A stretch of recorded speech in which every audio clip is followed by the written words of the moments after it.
Hello everybody, I'm neuralsyn and welcome back to my ongoing series where I'm taking a look at the auto-crafting dropper as part of Nembon's carpet mod. In this episode, we are going to be covering the redstone torch. And now this is a particularly interesting recipe because it gets us into the more exotic crafting recipes that we're going to encounter when we're doing auto-crafting. And that's because we have a positional crafting recipe, meaning that the redstone dust has to be above the stick in order for this to be a valid recipe. Now, it doesn't matter which spot it begins, meaning that we can put it over there, but it has to be lined up like this in this 1x2 pattern. Now, this is actually going to be the crafting recipe that we're going to go with today for reasons that should become clear in a moment. And that leaves these two spots that need to be accounted for in the recipe, because if you remember, when the auto-crafting dropper is filling, it fills from left to right, top to bottom, so it'll fill the redstone dust, and then whatever these spots might contain, and then it goes to the next row. So we have these two placeholders, or dummy items, as I'll likely refer to them in the rest of this video, that we need to account for. So let's get into it. To start, I'm going to use a simpler start mechanism than I have in the past, meaning I'm not going to use the one that I've used in the previous builds, but instead I'm simply going to power a block. And that's because I only need one piece of redstone going into my auto-crafting dropper, which I'll put there. Wire that up to crafting table. Now it becomes an auto-crafting dropper. And just that simple, we have our first item in the recipe. Now we need to worry about the two dummy items. So we'll get those by snaking around, putting an observer here. So when this block is powered, it will power the rail sitting on top of it, which will be picked up by this observer. We'll put in another observer here facing down. And we'll put a block below it, and we'll put a dropper that will contain our placeholder items there. Now, to trigger this observer, we need something that can produce two pulses for us. And we know from experience that we could use a lamp. So to prove that, we can see it fires. And because it turned on and then off, we actually got two block state changes, which corresponded to the two dummy items here. For the moment, we'll leave it like that. Now we need to worry about the stick. The stick, for convenience reasons, we'll put there. Go ahead and throw some sticks in. And we need to take a signal from somewhere over here and snake it around so that we can power the stick. What we're going to do this time is actually not use the lamp. Yes, we know that that works for generating the two pulses that we need, but we want to do something a little bit different for reasons that will become clear. We actually can achieve the same effect by putting a repeater in place and adding some delay. So when this observer picks up the change in the rail in front of it, it will power this repeater, and it will be on for 3 ticks, and then it'll turn off, and those two on and off changes will be picked up by the observer underneath it, powering this block, which is indirectly powering where we're keeping our dummy items. So that achieves the same effect as before.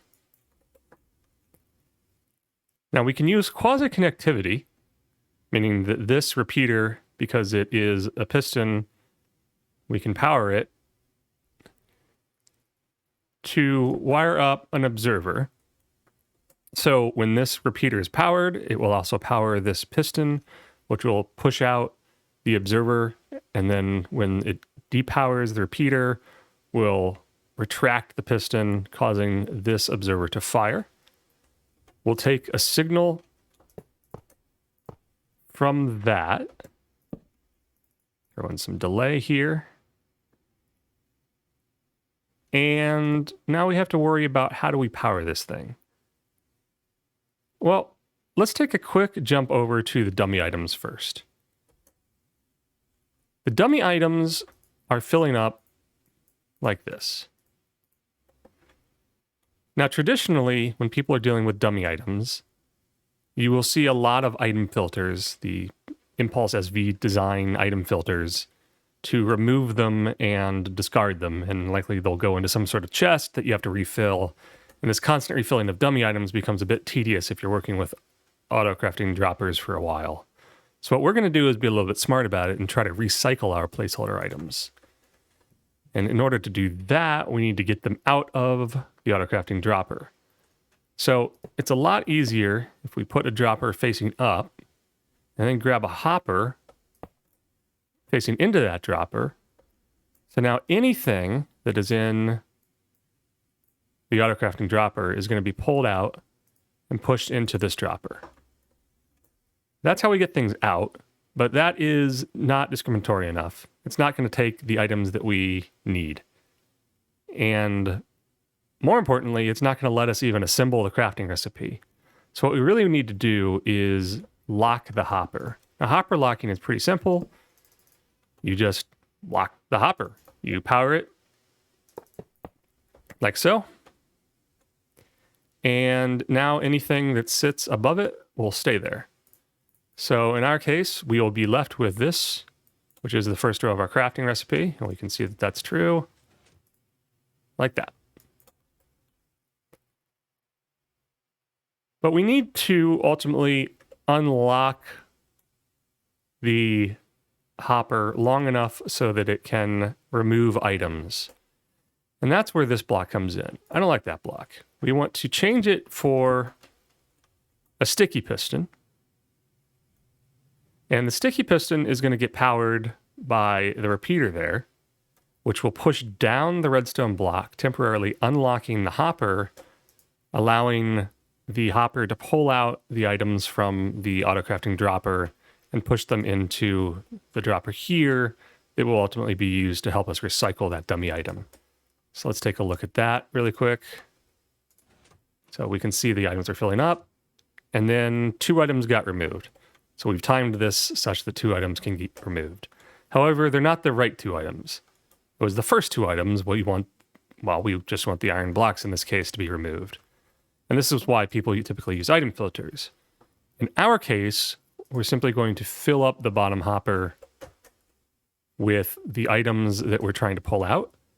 Because we have the hopper locking in place, we're guaranteed that this will never empty, meaning that it will only ever pull out items of like type, in this case the block of iron or our placeholder items, and only those items will get pushed back into this dropper. So we can see that to be true. If I trigger this again, there goes our items, and there go our placeholders. So that's great. That buys us some time. You notice there's a bit of a delay between those 2 events happening for us to power the stick dropper. So now we've come back to that. In order to power the stick dropper, we're actually going to use the fact that we are ready to unlock the hopper by tapping into this redstone block. We'll throw a pulse there. By this setup, every time this piston pushes out the redstone block, this piston will retract and cause the observer to fire a pulse into a block that's not yet there. This block. This block happens to be touching the dropper that has the sticks. So we are indirectly powering this dropper, and that's good because we only want 1 stick. And that's going to happen almost simultaneously to us unlocking the hopper, which is good because by that simple change, if we take a look, there's our stick, there go our items. And we are left with the crafting recipe that we want. So all that's left is to actually craft it. To craft this recipe, we can put a block there, throw a repeater there, and out pops our redstone torch. So making this continuous is easy enough. We simply want to continue that signal back to the start. And we'll throw a little bit of delay on there so everything can clear out. Now when we start things up, we can see that we are continuously producing redstone torches. Perfect. That's exactly what we want. Except we forgot one thing. That's the actual recycling of the dummy items. As those redstone torches were being crafted, we've just been accumulating the placeholder items in this dropper. We want to push them back up so that they can be reused in future crafts. So we're going to take a signal off of this observer here. We're going to round a corner and then power this block down here, which is indirectly powering this dropper that contains all those dummy items. Now what's going to happen is when this piston extends and retracts, it's going to cause 2 pulses to be produced by this observer, which means that we're actually going to power this dropper twice, which means that the 2 items that we've removed by unlocking the hopper will get pushed back up into this dropper, and that will allow us to recycle the items. We can see that to be true by, let me make sure this is empty. It is. We turn this on, we should still get the auto crafting to happen.